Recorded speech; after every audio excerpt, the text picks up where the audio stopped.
Always ghosted. Yeah, I want to talk about one of the reasons why it seems INFJs are always ghosted in their life. There is a pattern in the life of the INFJ where they seem to make friends, make acquaintances, maybe even have relationships that just seem to end up in them getting abandoned or ghosted.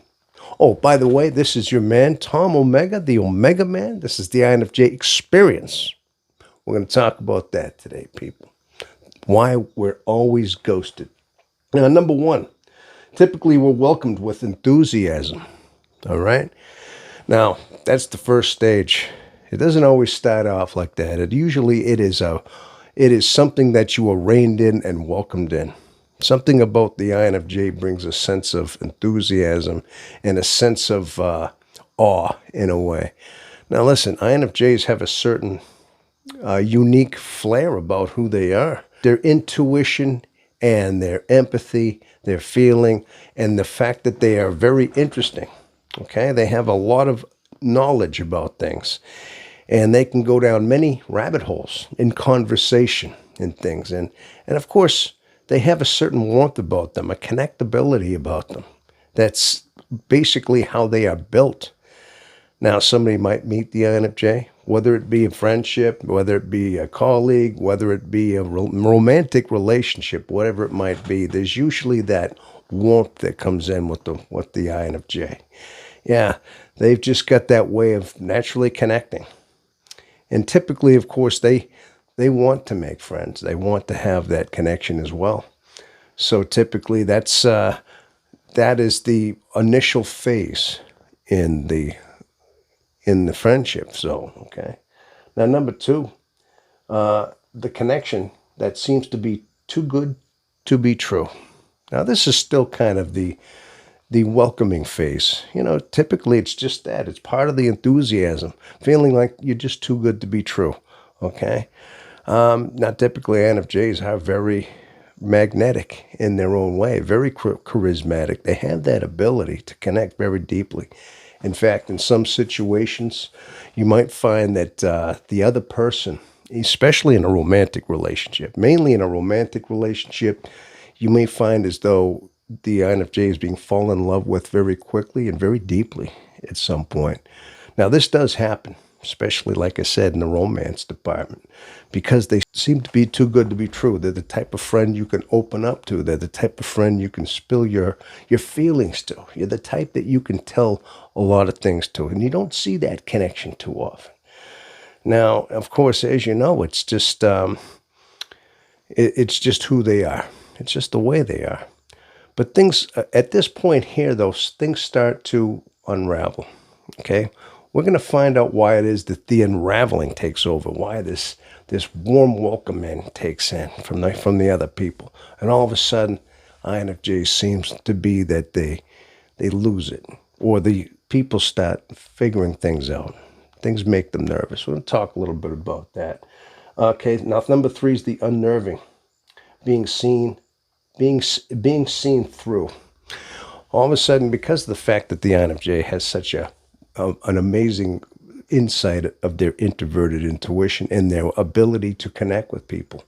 Now, the INFJ is looking at it as a friendship, as a bond, a relationship in a way, okay? But they have a way of having that intuitive insight into other people. And typically, they're able to read people. Now, they may say things.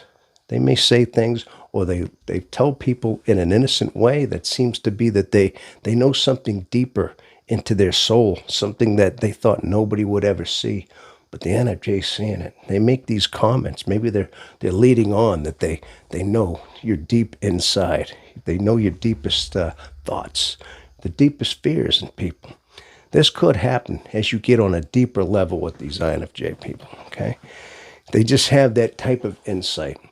Now, you may think that's a connection, that's a bond. INFJs are thinking of this as a deeper a way of a friendship. But the other people are getting kind of nervous. They're being seen through. They're actually being vulnerable at this point. And they're feeling as though they are, their life is being almost spied upon. And that's an unnerving feeling, especially this day and age, the way people are. That can be unnerving. Then all of a sudden they think, man, are these people watching me? Do they have cameras out? Now, usually this type of ability is very rare and it's not seen too often, but INFJs can present this. And typically it unnerves people. And usually they start wondering at this point, and usually they're pulling back or they're confused as to why. Now, number four reason is seeing the INFJ as a threat. All of a sudden, they change. Sometimes, typically, now this is all taking apart internally. What's going on with these people inside? They see now all of a sudden they're feeling vulnerable. They're feeling as though they are being picked apart, seen through, as I've said before. Now all of a sudden it becomes threatening. All of a sudden it becomes almost unnerving because psychologically there's always supposed to be something reserved in us. And when somebody knows you too well too soon with very little bit of information, when they're piecing things together, it can be unnerving. And of course, as the INFJ, they're taking it a completely different way. This is a deeper way of bonding with a friend or a romantic partner. But this throws people off. This throws a good majority of people off, okay? And again, it's just a matter of feeling almost like your clothes have been stripped off. Imagine somebody, maybe this is a poor analogy, maybe seeing somebody as vulnerable as that. And that's a helpless feeling. Most people don't want that, okay? They got to preserve some kind of dignity within them, all right, in a psychological sense. But that dignity is stripped as they're feeling it in themselves by the INFJ in a personal level. Now, the fifth reason is that seeing the INFJ's depth. Now, this is another one too. Now, as you know, INFJs are very deep thinkers.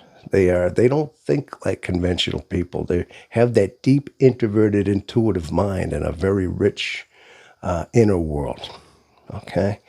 And a lot of times when they feel like they're getting close to people, they feel like they're getting close to a friend, they start revealing things about their inner world, okay? Now, this is their way of trying to bond. And if they start revealing too much too soon, people start seeing that as strange, as odd and peculiar, the depth of that. It can come across that way, especially to somebody that is not seeing you more than a surface level, okay? Now, maybe if you have a deeper connection, a deeper intuitive connection yourself, you might see that and accept that for what it is. But if you're not seeing it that way, then it's going to feel as though you're seeing somebody as weird with their depth, okay? Now, all these things start happening. All these things start unraveling at some point. And at one point, the INFJ may just start feeling as though they're being ghosted, okay? The friend may not call up as much, or maybe they call up the friend to go to see whoever it is, and they're busy. And they're just... they're not willing to hang around. They're always busy, and then things just drift apart. And this is the ghosting point at that point. Now, there could be a few more reasons as to why, but this is the basicness as to why INFJs seem to get ghosted quite a bit in their life, mostly quite a bit in their life. And this is something that goes on through most of the time that they have, is that they're ghosted over and over again.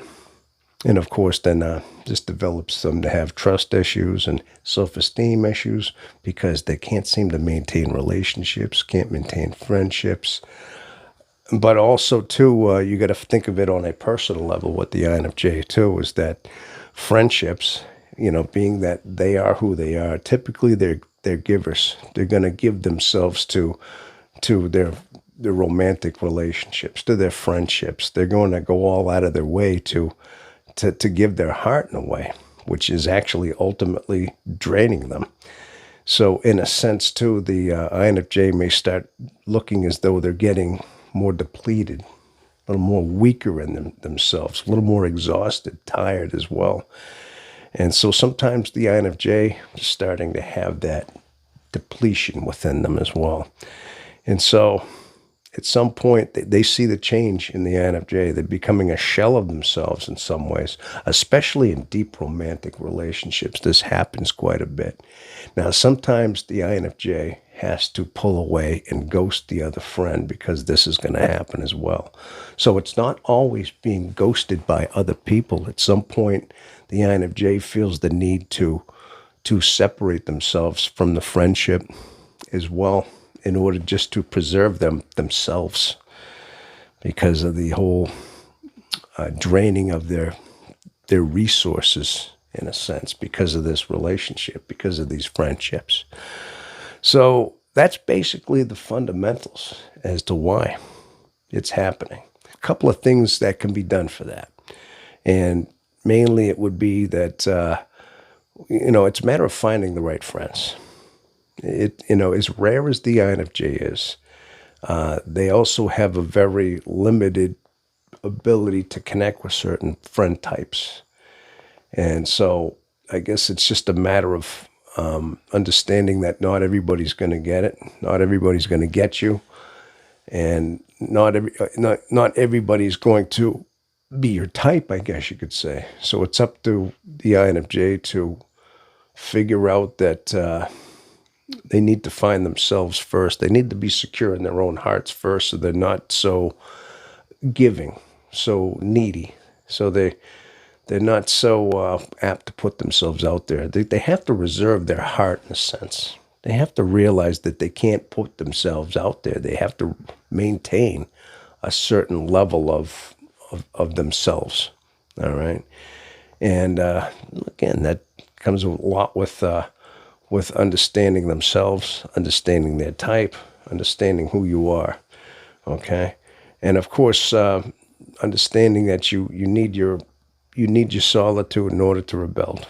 As you know, even these with these friendships, we still need to have our own time that we're able to recharge ourselves. So these are some of the things we can do in order to remedy that. But ultimately, people, it's all about finding people that align with you. If you really do need your friendship, this is what you do. Now, this is one of the reasons why you will hear a lot of stories or a lot of things on YouTube that INFJs always end up without friends, end up being alone without a network of friends, being the lone wolves, is for this reason. Because it happens more than once in their life, and they kind of get a little bit what you call like gun shy, as the old saying. I mean, if you've been burned more than once, had your hand burned in a fire several times, you're less likely to want to put your hand in that fire anymore. It's a kind of a reaction. And that's when you start wanting to make connections with people. Now, all I can say is that that's one of the reasons why they withdraw within themselves, and a lot of them end up loners later on in their life. Okay. Now, I've talked to enough INFJs out there in the course of this little over a year of this channel, especially, and these are some of the stories that I hear over and over again. All right. But anyway, people, that's why the INFJ is always ghosted. So, all right. Well, thanks for hanging out again, people. Thanks for showing up. Please leave your thumbs up and subscribe to the channel. Leave your comments, if you would, please, down here in the bottom part here. Leave your comments down there. Let me know that you like this, and let me hear some of your story as well. Okay. All right. Well, people, thank you for attending again. And until the next time, until you see the Omega Man again, have yourself a wonderful rest of your day. And thank you.